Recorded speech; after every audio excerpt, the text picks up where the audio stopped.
Les matins de France Culture, Guillaume Erner. Voilà, je voulais évoquer les bonnes nouvelles de l'économie, une diminution sensible du chômage, de l'inflation. Et puis ce titre du Parisien, le crédit à 4% dès la rentrée. Bonjour Xavier Timbaud.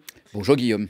Vous êtes économiste, directeur de l'Observatoire français des conjonctures économiques. Et je vous assure, on va parler des bonnes nouvelles, mais bon, il faut quand même que j'évoque avec vous la une du Parisien, donc un taux de crédit extrêmement élevé. C'est d'ailleurs le taux le plus élevé depuis 10 ans avec, nous dit le Parisien, une flambée qui risque de durer. Pourquoi des taux aussi élevés, Xavier Timbaud ? Des taux aussi élevés, c'est en rapport avec la poussée d'inflation qu'on a eue. Je pense qu'on va en reparler sur savoir d'où vient cette inflation, mais en tout cas, on a eu beaucoup d'inflation. Elle est montée à plus de 5%, presque 6% en France. Et c'est vrai en France, c'est vrai en Europe. La Banque Centrale Européenne a d'abord, dans un premier temps, normalisé sa politique monétaire. Elle l'a durci. Donc, la période des taux d'intérêt très faibles qu'on a connue jusqu'à avant l'invasion de l'Ukraine par la Russie, c'est terminé. On va vers aujourd'hui des taux d'intérêt qui sont vraiment revenus dans la norme, on va dire. Et donc, en conséquence, le taux du crédit immobilier, celui que beaucoup d'entre nous doivent payer quand ils achètent un bien immobilier, en fait, ce taux-là, il est remonté très franchement pour atteindre effectivement des niveaux qui changent beaucoup d'il y a quelques mois, où on pouvait avoir des taux à 1% sans aucune difficulté. Donc c'est une augmentation considérable. Oui. Bon, c'est une vraie mauvaise nouvelle pour tous ceux qui doivent acheter un logement. Alors, c'est une mauvaise nouvelle pour ceux qui doivent acheter un logement, parce que ça diminue énormément leur capacité d'emprunt. Les mensualités sont beaucoup plus élevées. Après, la question qui se pose, c'est de savoir qu'est-ce qui va se passer sur le marché immobilier, sur les prix, parce que l'acheteur, il va avoir moins de pouvoir d'achat à cause de la montée des taux, mais si les prix baissent, ça peut en partie compenser cette perte de pouvoir d'achat. Donc à ce moment-là, ça sera une mauvaise nouvelle pour les vendeurs, qui, eux, pouvaient anticiper des prix plus importants. Pour le moment, on ne voit pas vraiment de baisse, parce que beaucoup de vendeurs ont arrêté de vendre. Ils attendent de voir ce qui se passe. Mais on peut quand même imaginer qu'il va finir par y avoir une baisse des prix de l'immobilier. Et effectivement, le marché immobilier, du coup, passe dans une zone complètement différente. Donc après des prix très très élevés qui avaient beaucoup augmenté les dernières années et des taux d'intérêt très bas, on est dans un moment où il y a beaucoup moins de transactions et les prix qui sont plus bas. Est-ce que ça signifie que l'argent est mieux rémunéré ? Ça, c'est une bonne nouvelle pour ceux qui ont des économies ? Ah oui, ça c'est la contrepartie, effectivement. Le taux du livret A, lui, a aussi augmenté. Et donc, de ce point de vue-là, oui, c'est une bonne nouvelle pour ceux qui ont des économies, en particulier sur ces produits très populaires, mais pas très rémunérateurs, comme les livrets réglementés. En revanche, du côté de l'assurance vie, la hausse des taux est plus modeste. Mais oui, bien sûr, il y a une contrepartie qui est du côté de la rémunération de l'épargne. Bon, en dehors de cette question immobilière qui peut effectivement avoir de nombreuses conséquences sur l'économie, Xavier Timbaud, ce que l'on note, c'est une diminution du chômage et une diminution du chômage assez sensible. Dans quelle proportion, à quoi assiste-t-on à ce sujet ? Alors, effectivement, on a une diminution du chômage assez sensible, ce qui n'est pas exactement ce à quoi on pouvait s'attendre. En fait, on pouvait s'attendre à ce qu'à la sortie du Covid, on ait un moment un peu difficile. Vous voyez, on pouvait craindre que les habitudes de consommation ne soient pas les mêmes, qu'il y ait beaucoup de choses qui changent, qu'il y ait beaucoup de faillites. Qu'il y ait des entreprises qui fassent faillite en masse, et donc effectivement des emplois qui soient détruits. Donc on pouvait s'attendre à ça, d'un côté, puis de l'autre côté, on a eu cet événement extrême qui est l'invasion de l'Ukraine par la Russie, qui a conduit à une augmentation des prix de l'énergie, et en fait a provoqué une récession qu'on n'a pas vraiment vue, dans les chiffres, mais en fait qui était bien là. Pourquoi on ne l'a pas vu ? Parce qu'en sortie de Covid, on avait quand même des taux de croissance qui devaient être très élevés, et la guerre en Ukraine est venue les diminuer très fortement. Et donc on pouvait s'attendre aussi dans ce contexte à ce que ça vienne se traduire en destruction d'emplois, et on a vu au contraire une baisse du chômage et des créations d'emplois qui restaient assez positives. Il y a quelques phénomènes, il y a quelques éléments qui expliquent ça, en particulier la montée en puissance de l'apprentissage. Juste à la fin du Covid, le gouvernement a décidé de mettre le paquet sur l'apprentissage en mettant des conditions extrêmement intéressantes pour les entreprises, avec une explosion du nombre d'apprentis, en particulier d'apprentis dans l'enseignement supérieur. Et ça a conduit à avoir un effet assez notable sur le chômage, provoquant une baisse, en aussi favorisant en fait l'entrée des jeunes sur le marché du travail, ce qui était précisément ce qui était cherché, pour un coût budgétaire qui n'est pas négligeable, de l'ordre de 20 milliards d'euros, mais qui a produit des effets en termes de chômage. Il y a toujours un soupçon sur les statistiques du chômage, Xavier Timbaud, c'est qu'un certain nombre de catégories de chômeurs disparaissent des statistiques pour les améliorer. Alors, la mesure du chômage est quelque chose de compliqué et c'est quelque chose qui suscite beaucoup de doutes, en fait, et beaucoup de craintes, ou même parfois de complots, de manipulation des chiffres. Alors, pourquoi ? Parce qu'en fait, les chiffres du chômage sont souvent utilisés par les gouvernements pour être un peu le thermomètre ultime de leur politique économique. Si le chômage baisse, c'est qu'ils ont bien fait leur travail et que la situation générale de tout le monde s'améliore. Même si vous ne vous en rendez pas compte, le fait que le chômage baisse, ça doit vous donner le signal que tout s'améliore. Alors, il faut quand même rappeler, le chômage est mesuré suivant une norme très stricte qui est définie par le Bureau international du travail, qui fait que c'est impossible aujourd'hui de manipuler le chômage en termes de mesures, en termes de chiffres. Et c'est aussi extrêmement difficile de le manipuler en termes de politique. C'est-à-dire qu'on ne peut pas jouer sur des chômeurs qu'on met dans des cases ou dans d'autres cases. Bon, après, oui, quand on augmente, par exemple, la formation des chômeurs, pendant que les chômeurs sont en formation, ils ne sont plus chômeurs dans cette définition. Et donc, ça peut provoquer une baisse du chômage qui est réelle, parce qu'en fait, ces gens-là, maintenant, au lieu d'être chômeurs, ils sont en formation, mais qui reste quand même temporaire. C'est-à-dire qu'au moment où ils sortent de leur formation, ils retournent à la case chômage, sauf s'ils trouvent un emploi. Mais donc, c'est plutôt une modification temporaire du chômage. Mais voilà, répétons-le, manipulation du chômage, c'est aujourd'hui quelque chose qui est extrêmement difficile à produire et les statistiques sont solides, elles sont utilisables et elles sont compréhensibles.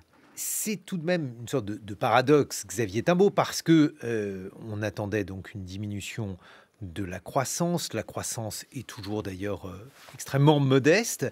Et pourtant, l'économie crée de l'emploi. C'est très empirique, mais lorsque l'on se promène dans la rue, dans les magasins, on voit énormément d'annonces d'offres d'emploi dans différents secteurs. Dans les restaurants, c'est aussi le cas. Comment expliquer, là aussi, cette situation, ce paradoxe ? Oui, alors vous avez raison de noter que c'est un paradoxe, parce que vraiment, on a des chiffres de croissance qui sont très élevés. La croissance attendue pour l'année 2023, elle est inférieure à 1%. Et normalement, quand on a des croissances comme ça, on devrait avoir des destructions d'emplois et pas des créations d'emplois. Alors, la raison qui probablement explique cette situation un peu paradoxale, c'est le fait qu'on a eu le Covid et qu'on a mis des aides extrêmement importantes auprès des entreprises, qui fait que beaucoup d'entreprises sont dans des situations plutôt positives. En fait, il y a une autre statistique qui est très importante pour comprendre ça, c'est la chute du nombre de faillites d'entreprises. Et pendant le Covid, c'est ce qui avait été recherché par les pouvoirs publics, mais toutes les aides qui ont été données aux entreprises, les soutiens, l'activité partielle pour le chômage, mais des soutiens de trésorerie, en particulier aux petites entreprises, les prêts garantis par l'État, des reports de cotisations, tout ça, en fait, a permis à beaucoup d'entreprises de ne pas faire faillite. Et des entreprises qui ne font pas faillite, ce sont des salariés qui continuent d'être rémunérés, d'un côté. Et puis de l'autre côté, la vie habituelle de l'économie s'est poursuivie. Donc il y a eu aussi des entreprises qui se sont créées. Et ce qui fait d'un côté des créations d'emplois, de l'autre côté l'absence des destructions d'emplois, et donc plutôt une tension sur le marché du travail, parce que les entreprises qui recrutent ne trouvent pas les salariés qui ont été licenciés par les entreprises qui font faillite. Ça, c'est la situation dans laquelle on est sorti après le Covid, avec des entreprises en fait qui étaient en excellente santé financière par les aides apportées au moment du Covid. Ça explique très probablement, largement, le paradoxe de cet emploi qui reste très dynamique, une fois qu'on a enlevé l'effet de l'apprentissage qu'on évoquait tout à l'heure. Est-ce que ça peut durer, Xavier Timbaud ? Alors, c'est toute la question, en fait, Guillaume, et effectivement. Et là, aujourd'hui, quand on regarde les dernières enquêtes de conjoncture, les chefs d'entreprise sont un peu moins optimistes. Ils sont un peu moins optimistes sur les créations d'emplois. Et probablement, on est en train d'assister à la redescente de cette situation. Les faillites d'entreprises, d'ailleurs, sont revenues à la normale. Donc, on a toujours un déficit d'entreprise en faillite, en quelque sorte. Ça peut paraître paradoxal de le dire, mais en fait, c'est quand même ce que ça veut dire aujourd'hui. Donc, le flux de faillite est revenu à la normale. Mais on peut imaginer que les entreprises qui n'ont pas fait faillite pendant le Covid, grâce aux aides Covid, vont faire faillite dans les mois, les années qui viennent. Et oui, parce que, par exemple, pour celles qui ont souscrit un prêt garanti par l'État, alors il y a la question du remboursement de ce prêt. Sont-elles nombreuses? Est-ce que ça, par exemple, ça pourrait constituer un nombre d'entreprises important? Bien sûr. Alors, beaucoup d'entreprises qui ont contracté des PGE vont pouvoir, des prêts garantis par l'État, vont pouvoir les rembourser. Par ailleurs, les modalités de remboursement ont été aménagées, ont été étalées dans le temps. Mais oui, des entreprises qui étaient en difficulté avant le Covid, qui, grâce au Covid, ont pu gagner un sursis, ont pu accéder à la trésorerie à travers, par exemple, ce prêt garanti par l'État ou par d'autres aides, si elles n'ont pas redressé leur situation, vont se retrouver effectivement en situation de plus en plus difficile jusqu'à potentiellement la faillite. Ce qu'on ne sait pas, c'est... vous voyez, on dit souvent que la frilosité des banques conduit à empêcher les entreprises de se développer. En fait, ce moment du Covid aura été un moment de frilosité des banques, une espèce d'anti-frilosité des banques. Et donc, ça va être intéressant de voir est-ce que ça n'aurait pas un effet quand même positif malgré tout. Alors, il y aura plus de faillites dans le futur, mais peut-être moins que ce qu'il y en aurait eu sans ces aides. Et peut-être au bout du compte, un effet positif sur la création d'entreprises, sur l'innovation, sur le développement de nouveaux business. On ne sait pas très bien, mais en tout cas, oui, on va sortir avec un peu de fracas de cette période-là, ça c'est sûr. Autre question qui est celle de l'inflation. Alors ça, c'est une bonne nouvelle relative. Il y a de l'inflation, mais il y en a moins qu'auparavant, suite donc à la guerre en Ukraine, comme vous l'avez évoqué. Et là, est-ce que cela signifie qu'on est revenu à une situation normale du point de vue de la hausse des prix ? Alors, c'est toujours très difficile d'articuler des prévisions sur l'inflation. Et puis, on reste dans un contexte international et géopolitique qui, évidemment, est très tendu. Donc, de ce point de vue-là, on peut avoir de mauvaises surprises. Mais ce qu'on constate quand même, c'est que du côté des prix de l'énergie, la décrue est amorcée depuis longtemps, depuis le début de l'année, en fait. Et on est revenu à des prix de l'énergie qui sont plus bas. Évidemment, vous avez vu que l'Arabie Saoudite cherche à réaugmenter le prix du pétrole en réduisant les quotas, mais pas avec un succès total jusqu'à maintenant. Donc on est sorti de cette période où les prix de l'énergie étaient extrêmement élevés dans un contexte de tensions géopolitiques aiguës. Et ça se transmet alors très lentement au point qu'on en perd même l'idée d'une cause à effet très lentement au prix de consommation. Pourquoi ça se transmet très lentement ?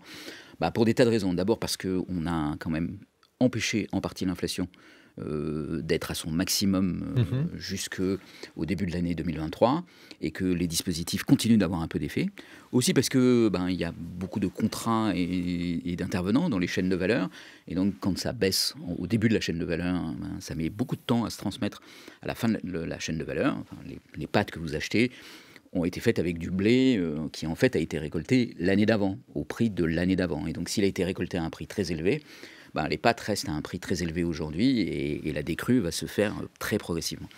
Donc, c'est de ce point de vue-là, oui, on peut anticiper qu'on est entré dans une phase où on a passé le pic de l'inflation et où à partir de maintenant, ça va plutôt ralentir. Bon, il y a aussi la question du bénéfice des entreprises, des effets d'aubaine pour certaines d'entre elles qui ont profité de la hausse des prix pour accroître considérablement plus encore que la hausse des prix, leurs tarifs. Tout à fait. Alors, il y a une grande diversité de situations. Oui, si on regarde CGMA, le transporteur. L'entreprise, le transporteur qui a bénéficié d'une situation très particulière. Transporteur maritime qui a largement profité de cette période. Qui a plus que largement profité, qui a réalisé des profits totalement exceptionnels, qui se comptent en dizaines de milliards d'euros et qui sont totalement exceptionnels pour cette entreprise, mais aussi pour le secteur, même en fait au niveau de la France. Ça devient un effet presque macroéconomique pour cette entreprise. Enfin, cette entreprise devient macroéconomique pour la France. Donc il y a ce genre de cas. Il y a des entreprises, des distributeurs, des intermédiaires qui ont perdu de l'argent au moment où l'inflation accélérait et qui, d'une certaine façon, essayent d'en gagner un peu maintenant qu'elle diminue. Et puis, il y a des cas où tout ça est même régulé d'une certaine façon. Par exemple, le prix du gaz a vu sa hausse limitée par le régulateur, ce qui a fait que ça a coûté aux distributeurs qui soit achètent du gaz en gros et le revendent, soit sont ceux qui vont le distribuer in fine. Et donc ceux-là, aujourd'hui, ils font des profits, mais qui sont un peu la compensation des pertes. Et puis, il y a ceux qui profitent de ce qu'on appelle la confusion des prix. Quand tout bouge, quand les étiquettes valsent, quand vous ne savez plus très bien quel prix s'applique à quoi, la concurrence est un peu faussée, parce que les prix changent tellement et augmentent tellement que vous n'allez pas faire le tour de tous les supermarchés tous les jours. Donc ça crée un peu de confusion sur les prix. Et il y a des distributeurs, il y a des producteurs qui en profitent pour effectivement garder des prix élevés, jusqu'à ce que la concurrence fasse son effet et les ramène à la raison. L'autre question, c'est la question de la productivité, qui est une question importante. Xavier Timbaud, on a beaucoup évoqué la chute de la productivité en France. Où en est-on aujourd'hui? Est-ce qu'on peut considérer qu'à cet égard-là aussi, les choses vont mieux? Alors, on a là la contrepartie de ce qu'on disait sur l'emploi, le fait qu'il y ait peu d'entreprises qui font faillite. Le fait qu'il y ait beaucoup d'emplois qui aient été créés, ou en tout cas moins d'emplois qui aient été détruits, ça a comme contrepartie une productivité du travail qui est plutôt faible, et on peut difficilement imaginer qu'on reste sur ce genre d'évolution pour la productivité. Et s'il fallait dessiner quelque chose pour le futur, ça serait plutôt, à partir de maintenant, un peu moins de création d'emplois et un peu plus de gains de productivité. Bon, en somme, je vous ai invité pour savoir si on avait raison d'être optimiste, et vous me répondez qu'on a eu raison d'être optimiste, mais qu'aujourd'hui, eh bien, les perspectives sont probablement moins bonnes que ce que l'on vient de vivre. Alors, les perspectives sont pas totalement positives, mais il y a des éléments... Pas totalement positifs. Pas totalement positifs, mais il y a quand même quelques éléments satisfaisants. En revanche, ce qu'il faut bien dire, c'est si on regarde la séquence qu'on vient de traverser, c'est-à-dire la crise sanitaire, suivie par l'invasion de l'Ukraine par la Russie, globalement, les économies européennes qui étaient en première ligne ont plutôt bien résisté. Et on aurait pu craindre, face à des chocs aussi élevés, en fait c'était même en partie le plan de la Russie, c'est que l'impact économique sur l'Europe soit tel que ça puisse entraîner une dislocation, une crise économique persistante. De ce point de vue-là, l'Europe a quand même parfaitement résisté. Xavier Timbaud, vous êtes économiste, directeur de l'Observatoire français des conjonctures économiques. Vous serez rejoint dans une vingtaine de minutes par Nicolas Bouzou, économiste, directeur de la société d'études Asterès. On va voir effectivement si les perspectives de l'économie française doivent permettre d'être optimiste ou pas. Il est 8h sur France Culture. 7h, 9h. Les matins de France Culture, Guillaume Erner. Les Français devraient-ils être plus optimistes en matière d'économie, en matière de situation économique pour notre pays? Nous sommes en compagnie de Xavier Timbaud. Vous êtes économiste, directeur de l'Observatoire français des conjonctures économiques, et nous recevons Nicolas Bouzou. Bonjour. Bonjour. Vous êtes économiste, directeur de la société d'études Asterès. On va parler d'économie avec vous, mais l'économie politique, ça existe aussi. Nicolas Bouzou, vous venez de signer une tribune dans le Figaro en compagnie d'autres personnalités, Chloé Morin, notamment Olivier Babot. Et cette tribune, elle porte sur des mesures simples, je vous cite, qui pourraient résoudre notre crise démocratique. Lesquelles, en quelques mots? En fait, il y a des pénuries d'emplois dans l'économie française, et il y a aussi une pénurie de compétences dans le domaine démocratique, c'est-à-dire qu'on manque d'élus. On le voit à chaque élection, de moins en moins de personnes veulent se présenter par exemple aux élections municipales, qui est un mandat absolument formidable, mais même quand il y a un remaniement gouvernemental, vous en parlez souvent d'ailleurs, il y a de plus en plus cette difficulté à trouver des ministres. Et donc notre idée, c'est de dire qu'il faut revaloriser la fonction d'élu, donc la revaloriser dans tous les sens du terme, la revaloriser financièrement avec des indemnités qui sont plus importantes, la revaloriser en rétablissant une forme de cumul des mandats, la revaloriser en déjudiciarisant, pardonnez-moi. Oui, c'est-à-dire, vous dites en substance, l'action politique est complexe, elle impose de prendre des décisions délicates, oui. Et il est anormal que des personnes que des personnalités politiques comme Agnès Buzyn ou Olivier Véran aient eu maille à partir avec Oui. la justice. Agnès Buzyn a été mise en examen, quoi qu'on pense de son action, pour mise en danger d'autrui. C'est absolument hallucinant quand vous êtes ministre de la Santé, pour une raison générale, d'être mis en examen pour ça. Ça a été cassé, heureusement, par la Cour de cassation. Mais grosso modo, ce qu'on dit, c'est que les élus, aujourd'hui, ont des indemnités qui sont faibles. Ils courent un risque pénal qui est très important. Ils ont un risque d'image qui est très important. Et donc, si on ne veut pas se retrouver dans une situation qui soit une situation avec une dégradation, au fond, de la qualité des élus, une dégradation de la qualité de la prise de décision au public, il faut avoir le courage de regarder ça et de proposer ces mesures dont je suis parfaitement conscient qu'elles sont absolument impopulaires, mais ça, c'est pas mon problème. Oui, c'est pas Stéphane Robert. C'est pas compris par une majorité de la population, forcément, nécessairement, même si, en soi, on comprend bien l'histoire du cumul des mandats. Je suis pas élu, hein. Non, mais bien sûr. Non, mais Pas encore. L'histoire du cumul des mandats, c'est assez représentatif de ça. C'était entre guillemets une sorte de fausse bonne idée, puisque le cumul des mandats permet en gros de faire le lien entre la situation de terrain et les responsabilités nationales. Mais ça comment est-ce qu'on fait comprendre ça à une majorité de la population sans partir dans la démagogie, sans se couper d'une partie de la population, justement. Il faut que les gens comme vous, justement, vous partagez ce type d'analyse, mais il faut que les gens qui ne sont pas des élus le disent, en expliquant au fond que la qualité de la décision publique, ça a un coût, que la démocratie, ça a un coût, et qu'on doit être collectivement capable d'assumer ce coût, et puis aussi qu'il faut arrêter de dévaloriser toutes les professions. Vous savez, moi je suis très frappé dans le débat public de voir aujourd'hui qu'on dit les fonctionnaires c'est des planqués, les enseignants c'est des feignants. J'ai, comme vous savez, soutenu la réforme des retraites, mais je me souviens d'un débat avec un parlementaire qui me dit « Ah mais votre réforme c'est une réforme d'experts comptables ». Mais qu'est-ce que c'est le problème avec les experts comptables? Donc il faut arrêter d'insulter tout le monde, et il faut arrêter aussi d'insulter les élus qui sont aujourd'hui très maltraités. Grosso modo, on pense que les élus sont des escrocs incompétents, mais c'est pas vrai.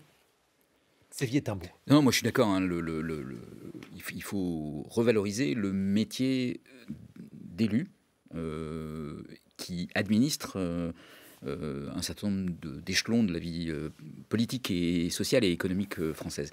Et donc, il faut vraiment accepter qu'il y ait des gens qui vont en faire leur profession. Enfin, peut-être un jour, on fera le bilan, par exemple, de ce moment très particulier après l'élection d'Emmanuel Macron, où beaucoup du personnel politique a été renouvelé à l'Assemblée, et où beaucoup de gens sont arrivés avec peu d'expérience dans le domaine politique. Et je ne suis pas sûr qu'en fait, le travail parlementaire en ait été véritablement amélioré. Alors, ça ne veut pas dire qu'il n'y en a pas certains qui ont pris leur rôle à cœur et qui l'ont fait avec toute la compétence, mais je pense quand même qu'il faut bien avoir ça en tête.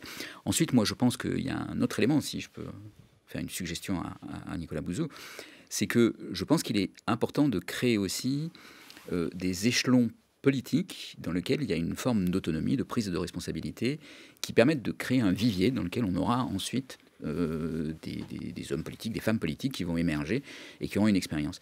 Et je pense que cet échelon devrait être l'échelon, alors non pas municipal, mais plutôt au niveau des regroupements de communes, des métropoles, des petites métropoles. Il y en a une centaine en France, et cette centaine de métropoles en France pourrait être l'occasion pour des maires ou des adjoints aux maires d'acquérir l'expérience de terrain, d'avoir le contact avec la population, d'être aussi des gestionnaires et donc confrontés à ces responsabilités-là, et qui ensuite peuvent devenir des personnels de qualité. Nicolas Bouzou, sur la situation économique, et nous en parlions il y a quelques instants avec Xavier Timbaud, une situation économique qui est en train d'évoluer, diminution du chômage, on en parlait, et diminution également de l'inflation. Alors il y a certes des bémols à cette situation, notamment une hausse des taux d'intérêt. Comment voyez-vous l'avenir économique de la France? Alors, en fait, depuis 1 an et demi, à chaque fois qu'il y a des données économiques, on est plutôt agréablement surpris, en fait. Et c'est logique, parce que on a connu le Covid, la pire pandémie depuis 100 ans. On a une guerre en Europe qui, au-delà des effets géopolitiques, mais en plus, nous coûte très cher. on a le réchauffement climatique qui a aussi des effets aujourd'hui très concrets sur l'économie, notamment sur les rendements agricoles, sur la multiplication des catastrophes naturelles. Donc c'est vrai que quand on regarde les choses sur le papier, on pourrait prédire une forme d'effondrement. Or, on n'a pas du tout d'effondrement. Ce qui est le plus frappant, c'est la résilience de nos économies et des économies occidentales en particulier, Europe, États-Unis. Et donc je trouve qu'en effet, c'est plutôt un signal de confiance pour l'avenir. Donc, je vois bien les problèmes, les énormes problèmes dont j'ai parlé. Je vois bien d'autres problèmes aussi qui sont des problèmes beaucoup plus endogènes à l'économie, comme le fait qu'il n'y a pas beaucoup de productivité, par exemple, comme le fait qu'on a une dette publique en France, mais dans tous les pays développés, en réalité quasiment tous les pays développés, qui est élevée. Je vois bien aussi factuellement que la croissance est en train de ralentir. Mais je me dis quand même, ces 3 dernières années, les entreprises ont acquis, alors pardonnez-moi pour le terme qui est très galvaudé, mais enfin bon, une sorte de résilience quand même, de capacité d'adaptation très forte. Il y a des soutiens publics aussi qui sont absolument massifs, mais enfin qui sont relativement efficaces. Regardez, je vous prends un exemple concret. Il y a 1 an, même pas, il y a 6 mois, on était tous très inquiets du fait qu'on pourrait avoir une vague de faillite colossale dans les boulangeries. Vous vous souvenez de ça? On en avait beaucoup parlé, et à fort juste titre. Parce que quand vous êtes boulanger, vous utilisez des fours, et ce qui consomme le plus d'électricité, c'est pas le froid, c'est le chaud. C'est les fours. Bon. Finalement, on n'a pas l'impression, alors il y a sans doute eu des difficultés, bien évidemment, il y a eu des hausses de prix du pain, mais on n'a pas eu la vague de faillite chez les boulangers, fort heureusement, qu'on attendait. Donc vous voyez, je me dis quand même... Voilà, on peut toujours prévoir des crises en permanence, c'est facile, certains le font, bon, c'est comme l'horloge cassée qui annonce la bonne heure une fois par jour, mais je me dis au fond, on a aujourd'hui un mélange de politique publique et de stratégie d'entreprise qui font que, mine de rien, ça tient et même un peu mieux que ça. Quelle est la part de cette situation qui est imputable aux réformes, bonnes ou mauvaises, si vous pouvez les qualifier, aux réformes économiques du gouvernement, Nicolas Bouzou? Moi, je les ai trouvées bonnes. Je pense que ça dépend des sujets, en fait. Sur la question de l'emploi, au fond, on a eu une espèce de continuité des politiques publiques, mais depuis longtemps, en réalité. C'est-à-dire qu'on avait un marché du travail qui était très rigide et on l'a normalisé, mais depuis, les premières réformes ont été faites par Nicolas Sarkozy avec l'instauration de la rupture conventionnelle, et puis François Hollande a continué en réalité avec le pacte de responsabilité, la loi travail, Emmanuel Macron avec les ordonnances pénicaux, la réforme de l'apprentissage. Donc vous voyez, il y a une espèce de continuum en réalité. C'est intéressant d'ailleurs dans un pays qui est très clivé et où chaque réforme donne l'impression d'une crise d'hystérie nationale. En réalité, quand on va un peu plus au fond des choses, on voit qu'il y a une forme de continuité. Dans ce que je trouve en revanche vraiment le plus positif dans ce qui a été fait ces 6 dernières années, c'est le fait, pour parler en excellent français, vos auditeurs me pardonneront, que la France est devenue beaucoup plus business friendly. C'est vraiment quelque chose qu'on a vu au moment, et là encore je vous présente les excuses accueillante pour les grandes entreprises. Voilà. Et on commence... Donc ça a été les réformes, la baisse de la fiscalité sur le capital, baisse de la suppression de la partie financière de l'ISF, mais aussi baisse de l'impôt sur les entreprises, etc. Et en fait, on le voit quand on regarde les chiffres de projets d'implantation en France, qui sont très élevés, n'ont jamais été aussi élevés, et on est au-dessus de l'Allemagne et du Royaume-Uni. Alors ce sont des petites implantations avec pas beaucoup d'emplois, bien sûr, mais enfin, il se passe quand même quelque chose. Mais surtout, moi, un indicateur que je regarde, c'est les surfaces d'usines autorisées, les permis de construire qui sont autorisés en matière de surface d'usine. Et on voit qu'on est haut en France. Donc en matière de réindustrialisation, alors je vais faire quelque chose qui n'est pas radiophonique, je ne vais pas prendre un avis qui est tranché, là aussi vous m'excuserez, mon sentiment c'est qu'il est possible qu'il commence à se passer quelque chose. Xavier Timbaud. Oui, je rejoins Nicolas sur un point, c'est... Décidément. Non, mais il faut le dire. On a traversé des crises graves et on aurait pu craindre des catastrophes, des effondrements, une dislocation de l'Europe. On a vu au contraire plutôt un renforcement et des réactions de politique publique, à commencer par la France, qui ont été marquées par une forme de pragmatisme et de choix que même certains n'auraient pas imaginé avant. On avait tendance à dire qu'on était dans une espèce d'univers tout économique. On a vu au moment de la pandémie que la question de la santé, de la vie humaine, passait avant la question économique et qu'on a su mettre l'économie en quelque sorte au deuxième plan, comme disait Keynes, les économistes non pas derrière le volant, mais sur le siège du passager. Donc ça, c'est des choses qui sont assez intéressantes. Et ça, c'est plutôt des choses dont on peut se nourrir en termes d'optimisme pour le futur, par exemple, en disant, oui, si on applique les mêmes échelles de valeur à la crise climatique, clairement, on ne va pas être pris dans le piège de penser que notre économie pourrait être pénalisée par la lutte contre le changement climatique, et donc on fera la lutte contre le changement climatique malgré l'économie, ou même si ça a des effets négatifs sur l'économie. Donc ça, c'est des aspects qui sont plutôt positifs, ce pragmatisme et ces échelles de valeur. Par contre, il y a quand même un élément qu'il faut pointer, c'est la situation sociale du pays. Alors, c'est toujours très difficile d'avoir des thermomètres sociaux, mais si on s'en tient aux perceptions, aux ressentis, on a peut-être traversé toutes ces crises avec beaucoup de brio, mais avec une cohésion qui a tendance à se déliter. La réforme des retraites est peut-être une réforme indispensable, juste, pertinente, mais elle est quand même jugée à plus de 80% par les Français comme étant une mauvaise réforme. Alors on peut dire qu'il y a une mauvaise pédagogie qui a été faite, il faut expliquer plus. On peut dire ça, mais on peut dire aussi peut-être que tous ces succès et toutes ces crises qui sont traversées, en fait on a quand même raté cet aspect-là, qui est que c'est quand même curieux quand on fait les choses aussi bien que la cohésion s'en trouve aussi peu marquée et que l'adhésion soit aussi faible. Et ça, c'est un vrai problème parce que cette adhésion, elle est nécessaire, en particulier pour les prochaines crises. Et si on n'a pas une forme de ressenti de justice, si on n'a pas une forme d'acceptation et de sentiment que chacun fait sa part, il y a un moment où le système va craquer, et il est possible qu'il craque très très vite, parce que les choses vont se jouer dans les urnes. Aux prochaines élections, ça va commencer avec les européennes, mais ça sera aussi ensuite l'élection présidentielle. Et toute cette belle mécanique de résistance aux crises peut s'arrêter d'un coup, avec une situation politique qui se dégrade. Et on a des exemples dans des pays voisins dans lesquels les choses sont devenues extrêmement difficiles, à commencer par l'Italie. Nicolas Bouzou, qu'en pensez-vous ?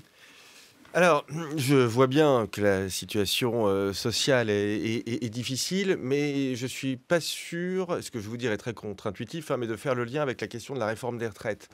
Au fond, je ne suis pas très vieux, comme vous, mais enfin, on est quand même suffisamment vieux pour avoir vu un certain nombre de réformes des retraites. Et les réformes des retraites, on le sait, sont celles qui demandent le plus de capital politique, en France, qui suscitent le plus de réactions dans la rue.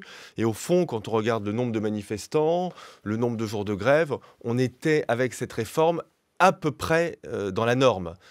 Et cette réforme, elle a fini par se faire dans un contexte politique qui est très particulier, qui est beaucoup plus compliqué que lors de la réforme que Nicolas Sarkozy avait fait il y a une dizaine d'années, puisque le gouvernement n'est pas majoritaire à l'Assemblée nationale. Et donc, finalement, ça s'est fait. Et je pense que ça finira par être accepté. Donc, pour moi, le climat social aujourd'hui, les difficultés liées au climat social sont beaucoup plus liées à des facteurs purement économiques, comme l'inflation, par exemple, et les pertes de pouvoir d'achat, qui, ça, à mon avis, sont un véritable problème. Et d'ailleurs, vous voyez, tout libéral que je suis, dès que une antenne qui m'est ouverte, je fais part de mon souhait de voir les entreprises aller plus loin, celles qu'ils peuvent aller plus loin en matière d'augmentation des salaires, parce que moi, j'ai fait partie de ceux qui ont dit aux Français, collectivement, il faut qu'on essaie de travailler plus. Mais vous ne pouvez pas dire d'un côté, on travaille plus, et de l'autre, le travail, ça ne paie pas, et vous travaillez comme des fous, et vous n'avez pas les moyens de partir en vacances une semaine par an. Vous voyez, c'est pas possible. C'est la raison pour laquelle je pense que pour conjurer cette crise sociale, les entreprises qu'ils peuvent doivent prendre leurs responsabilités et doivent augmenter les salaires davantage qu'elles ne l'ont fait jusqu'à maintenant. Xavier Timbaud. J'ai peur que l'injonction faite aux entreprises d'augmenter les salaires, ou d'augmenter les salaires quand elles le peuvent, ça ne soit pas un élément suffisamment convaincant. De ma part, je vous concède que c'est absolument insuffisant. Oui. Mais c'est plus qu'insuffisant. Je pense que c'est presque un cache-misère en quelque sorte. C'est-à-dire que c'est presque ce qu'on dit quand on n'a plus rien d'autre à dire. On ne peut pas résumer une politique sociale à dire ça serait bien que les entreprises augmentent les salaires. On ne peut pas dire la contrepartie à la réforme des retraites qu'on a fait passer au forceps, et qui reste quand même extrêmement impopulaire. Moi, je veux bien qu'on ne fasse pas le lien avec la situation sociale et qu'on dise « mais c'est toujours comme ça avec la réforme des retraites, et puis vous verrez bien, les gens finiront par l'accepter ». C'est sûr, les gens finiront par l'accepter. Mais moi, je suis moins optimiste sur les conséquences politiques que va avoir cette réforme des retraites aux prochaines élections. Et je pense qu'il peut y avoir des choses catastrophiques, qui se produisent réellement catastrophiques. À quoi pensez-vous ? Je pense qu'on peut vraiment avoir d'abord une polarisation de notre espace politique très forte, une montée des extrêmes et on peut basculer dans le populisme avec, une fois que le populisme est au pouvoir, des réformes économiques qui vont être mais totalement à contresens de ça. Timbaud, l'une des justifications de cette réforme des retraites est une question de dette, une question donc d'équilibre de l'économie. Or, tout à l'heure, vous avez évoqué la situation relativement positive de l'économie avec le corollaire qui est une dette de plus en plus importante. Non, mais sur le plan budgétaire, je pense que oui, il y avait une nécessité pour une réforme des retraites. Je ne pense pas que la contestation ou la non-acceptation de la réforme des retraites soit strictement liée à cet aspect-là. Bon, il est difficile de faire passer des réformes budgétaires après le quoi qu'il en coûte. Ça, c'est effectivement quelque chose d'avéré et de compliqué.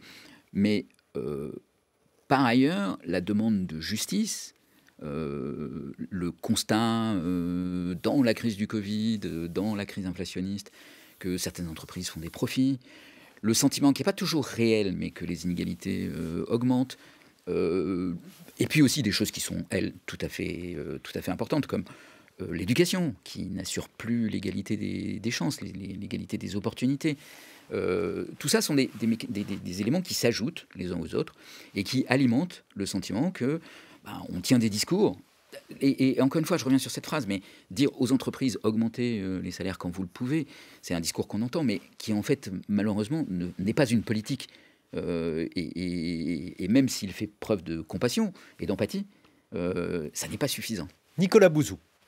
Moi, je pense que tout ne doit pas être politique, hein, donc j'assume parfaitement de pouvoir dire ça. Non, mais je crois que pour moi, il y a deux sujets aujourd'hui d'urgence en France absolue. Ce sont deux services publics. C'est la question, un, de l'éducation et deux, de l'hôpital. Et là, il s'agit vraiment de réparer des services publics qui se sont absolument effondrés. Parce que Xavier Timbaud parle du sentiment d'injustice. Très bien, mais le sentiment d'injustice, il vient en grande partie du fait qu'il y a dans notre pays des phénomènes d'assignation sociale. Et que ces phénomènes d'assignation sociale sont très largement liés au fait qu'aujourd'hui, l'école ne remplit plus son rôle. Pardonnez-moi de rappeler ces chiffres qui sont un peu cruels, mais lors du dernier classement TIMSS, vous savez, c'est le classement dans lequel on fait faire un examen à tous les pays de l'Union européenne. On prend un échantillon d'élèves en CM1 et en 5e, me semble-t-il, et on leur fait faire le même examen. En CM1, les élèves français sont 27e sur 27 et ça monte un peu en 5e, on est 26e sur 27. Avec une dépense publique dans le domaine de l'éducation qui est dans la moyenne, qui n'est pas très élevée en France, hein, mais qui est dans la moyenne. On pourrait se dire dépense moyenne, résultat moyen. Non, dépense moyenne, résultat mauvais. Donc ça, c'est un premier sujet. Et puis, vous avez bien évidemment le sujet de l'hôpital.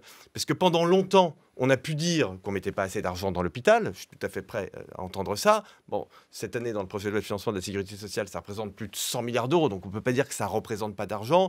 Vous avez des hôpitaux. Le maire de Saint-Raphaël m'expliquait que le budget de son hôpital, c'est 150 millions d'euros. Donc, on ne peut pas expliquer que ça ne représente pas beaucoup d'argent. C'est pas vrai. Donc, on a des problèmes de désorganisation qui font qu'on a un certain nombre de services publics qui s'effondrent avec ce sentiment très pénible pour les Français, notamment ceux qui travaillent, qui payent beaucoup. Alors, ils payent, en France, on paye surtout des cotisations sociales. On paye des impôts à peu près normalement. Mais enfin, bon, les Français, nos concitoyens, ont l'impression, à juste titre, de payer beaucoup de prélèvements obligatoires avec des services publics qui n'offrent pas le service qu'on attend. Ça, je pense que, pour moi, c'est le sujet politique et social majeur aujourd'hui. Un mot de conclusion, Xavier Timbaud, sur ce qui va suivre avec donc un certain nombre de signaux qui incitaient plutôt à l'optimisme sur la solidité de l'économie malgré différentes crises du Covid à l'Ukraine et aujourd'hui quelques inquiétudes. Ce qui va suivre, alors il y a d'abord une chose qu'il ne faut pas oublier, hein, là on est entré dans l'été, mais il faudra passer l'hiver prochain. Alors, ça peut paraître un peu bizarre. Vous pensez qu'on ne va pas le passer ? Eh ben, on a quand même un petit souci du côté du gaz. Et donc, de ce côté-là, il faut quand même faire attention. Les exportations de gaz de la Russie sont arrêtées. Notre consommation de gaz, elle dépend beaucoup de la température qu'il fera pendant l'hiver. On a eu un hiver extrêmement clément l'année dernière, ce qui nous a permis de passer l'hiver, mais la question va se reposer l'hiver prochain. Et puis ensuite, je pense que, j'ai participé à la mission Pisani-Ferry-Mahfouz sur la question du changement climatique. Je pense que voilà, il faut qu'on prenne conscience aujourd'hui qu'on a 10 ans pour mettre en place une transformation de la société en profondeur et pour tenir nos engagements, mais surtout pour nous mettre dans cette trajectoire qui doit nous amener à une économie neutre en carbone. Et que ça, c'est quand même un chantier fantastique et extraordinairement difficile, et qu'il faut qu'il soit vraiment réussi dans 10 ans. Nicolas Bouzou.